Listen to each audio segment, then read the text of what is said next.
Welcome to the video topic analysis for November-December for Public Forum, brought to you by Champions Briefs.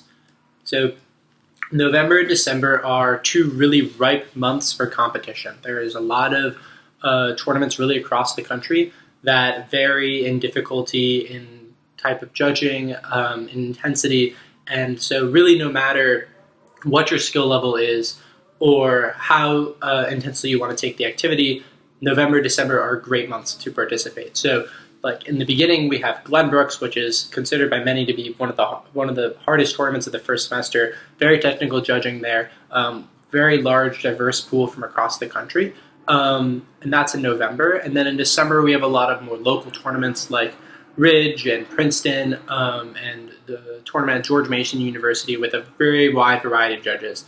But luckily, because this topic is spanning over 2 months, you'll have a lot of time to adjust. And you can take the opportunity to look at the arguments after one tournament and then change them for the future, so that way they might be able to appeal to new judges, right? This is why I really recommend that you take a look at the actual brief itself in Champions Briefs, because they provide arguments there that allow you to appeal to a whole wide array of judges. We keep this in mind when writing the arguments, and so it would be a really good idea to check it out as well. So with that being said, let's delve into the topic. So the topic for this month pertains to offensive cyber attacks by the United States and whether or not the benefits outweigh the harms. So the first thing I want to talk about is, of course, what are offensive cyber attacks? So previously, and why are we discussing them now? Previously, we would conduct mainly defensive cyber operations. What this means is that we would maybe put up firewalls, make our code hard to decipher, make it more difficult for hackers and other countries to get into our information to begin with, and to find loopholes in our code in order to access things like the intelligence of government agencies, computer programs that control things like elections, or control things like the distribution of government services, et cetera, and so we would make these codes harder to hack into. Now, under the Trump administration and John Bolton, we've started to move into more offensive operations where we go out and we conduct the sorts of attacks that before we were trying to prevent. And the reason for doing this is varied, right? Sometimes it's in response to a particular thing that occurred, like, for example, in Iran, we launched a cyber attack on them in response to physical attacks that they did on the ground.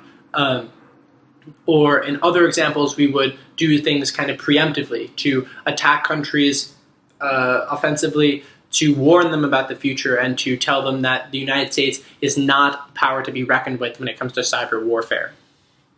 So given that this is a very new tactic that's being used by the military, it raises a lot of questions as to whether or not it's effective and whether or not we should continue to do it going forward, especially into future administrations. So let's look at the pros and cons of either side and analyze these arguments. And in doing so, I'll go over, when I provide specific arguments, how you can use these arguments strategically in a round, and what types of weighing you should be doing, and how they interact with possible arguments on the other side. So let's start off with the pro. So the most obvious argument in the pro is that it can deter a possible attack against the United States. Kind of the reason why we're doing this to begin with is to show that we're not a force to be reckoned with, that we take cyber security seriously. And so it functionally acts like mutually assured destruction and it deters attacks just like a nuclear weapon does. The fact that we have nuclear weapons makes countries afraid to attack us because they know that it would assure their own destruction. And similarly, knowing that we could have such a powerful impact on them through cyber attacks, they would be less willing to attack us both by cyber means, but also by means of other attacks as well, because there's no reason why you should only use cyber attacks in response to other cyber attacks. It's possible to also use cyber attacks in response to military attacks or sanctions and all sorts of other possible tactics that adversaries could have against us. So this is a really big impact. Why?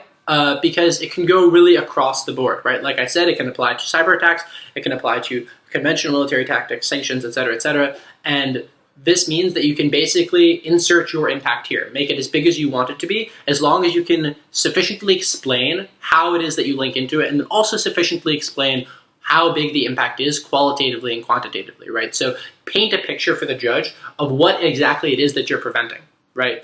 A lot of teams end up not being able to successfully implement these types of arguments because they just assume that the impact is understood, right? They assume that the idea of a major cyber attack against the United States or even a nuclear attack is obviously assumed to be bad. But even though the judge has some kind of conception or some kind of understanding as to why it's bad, that doesn't necessarily mean that they have an understanding that directly interacts with the arguments that your opponents might provide. So what I mean by that is, if on the other side they say that, oh, this is going to lead to retaliation against the United States, and that's going to make them attack us even more, right, you would have to explain why the bigger attack that we're preventing, right, the nuclear war, the huge power outage that is caused by an attack on our power grids, is more important. And in doing so, you need to explain exactly how that affects so many people and the effect that it can have on the economy. So some tips here would be to kind of walk it back a little bit. What I mean by that is to give a version of the impact that is more believable and the smallest version of what it can be. There's a tendency among teams to blow things up and make it as big as it can possibly be. But that can be kind of unstrategic because that's also the type of impact that's easiest to characterize as fake and unlikely, right? The likelihood that Russia attacks our power grid and leaves the United States dark for decades is very, very low, right? But the odds that they might attack one particular city, put power out for maybe an hour, right, are a lot higher. And it's a lot easier to understand and conceptualize of that actually occurring in the real world. And it's important to note that even though these impacts are smaller than the bigger ones that one might be used to running, they are still extremely weighable. So taking this one particular example, right, let's explain what the impact could be.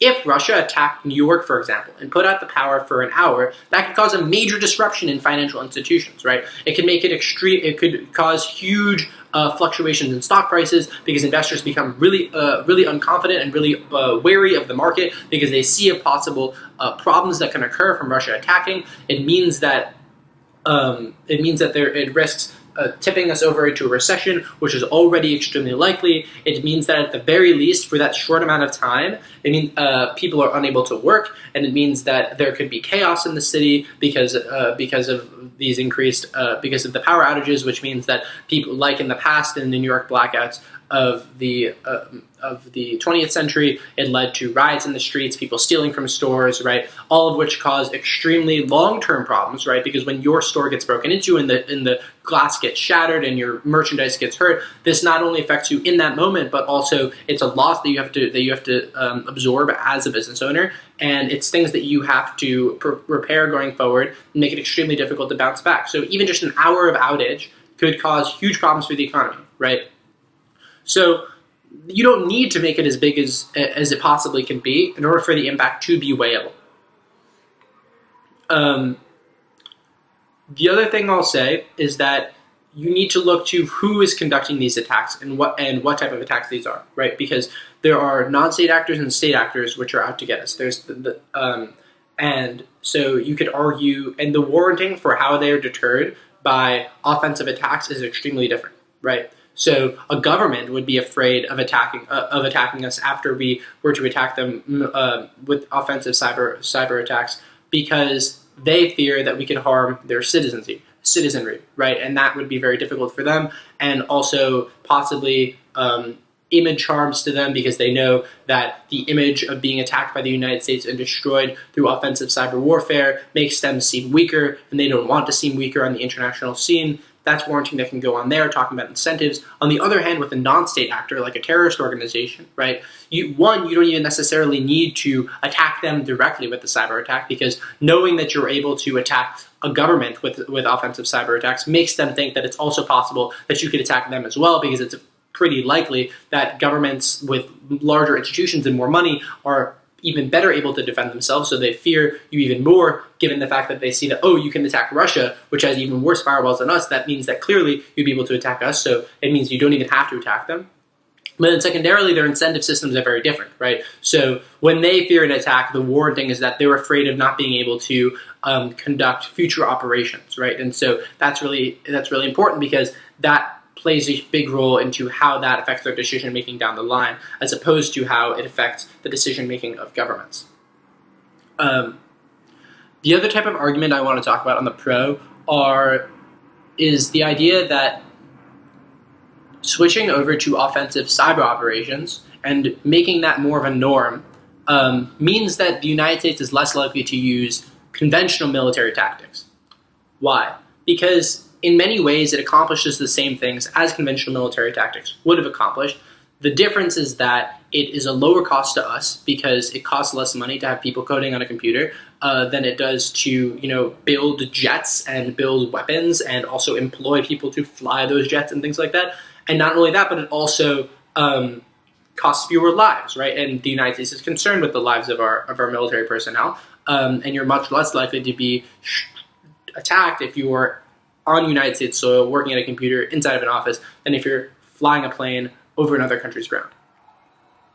So what does this mean? It means that we can garner impacts on the United States side, right? Because it means that we're not putting our people at risk anymore, and instead we're using cyber attacks. It also means that you can garner impacts on the other country's side, because it means that we're not conducting offensive operations on them that could harm their innocent civilians, right? Like drone strikes or things of that nature, which don't even necessarily put our people at risk, but do kill many innocent civilians in other countries.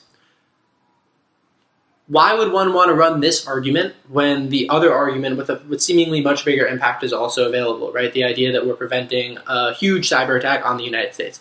Well, this impact, like I said before, is a little bit more walked back, and also the probability is a lot higher, right? So even if it's true that the magnitude of a major cyber attack against the United States is extremely large, right, it's unlikely that even right now that would ever really materialize, because we already have mutually assured destruction with nuclear weapons and other types of conventional warfare. So why does adding just one more thing to the arsenal really change their calculus all that much? They already know that if they attack us with cyber weapons, the United States has a whole number of other ways that they could possibly respond. They don't need to respond with offensive operations, which means that a large amount of the deterring power already exists.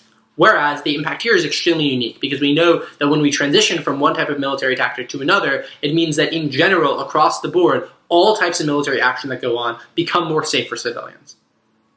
So it becomes a much easier to weigh impact and much easier to link into. So let's talk about the con now. So the most common argument you're probably going to hear on the con is going to be the idea that when the United States engages on offensive cyber operations, it increases the risk of retaliation against the United States, right? This is a very compelling argument because, like I said before, a lot of the deterring power of the cyber warfare, of offensive cyber warfare, is already being done by things like sanctions, by things like conventional military tactics. So that's largely non-unique. The difference now is that once we have offensive operations, it pisses other countries off because we're directly attacking them and being aggressive towards them, and it means that they're more likely to attack us in response and utilize the same tactics, right? So implicit in what I just explained, there are two individual different warrants. So one is the idea that you anger adversaries, right, and you make the people who you attack upset at you, and thus they want to respond to that attack and attack you back, right? But then secondarily, it establishes a norm of offensive cyber operations as a means of preventing future operations. So it signals to the international community, because the United States in many ways is the pioneer in how international relations are conducted. It signals to other people, other countries, that yes, this is the means by which we can prevent future cyber operations. Future cyber attacks against our homeland. We engage in offensive operations, and then other countries follow suit, and it creates a mutiny, or it creates a variety of cyber warfare across the world, which is extremely harmful to the entire globe. On this note, right, the idea of making our adversaries more upset at us or angrier at us doesn't necessarily, like I said before, walk it back a little bit, make them more practical and easier to link into version of the impact. What's an easier way to link into the impact of retaliation, right? So it doesn't necessarily mean that they're going to attack us directly with the same type of cyber attack. Instead, you could argue that when we make them upset, we make it less likely that we strike a deal with them in the future on a trade deal, for example, or we make it more difficult to negotiate on peace deals in conflict-ridden areas where the United States and another country are both providing aid to opposite sides of the conflict. It means that it's unlikely that we're able to, in general, garner soft power going forward and engage in diplomacy, which is extremely important for the United States achieving our ends. So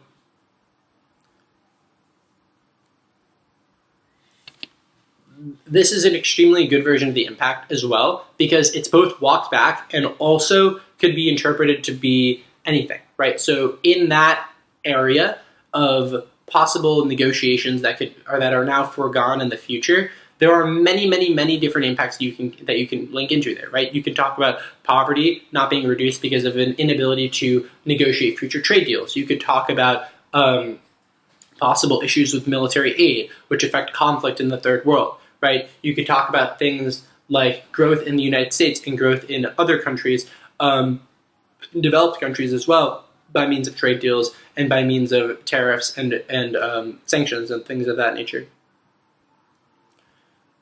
So that too becomes an impact that can become anything that you want it to be. And when running an impact like that, it's very important to be wary of that fact, and it's very important to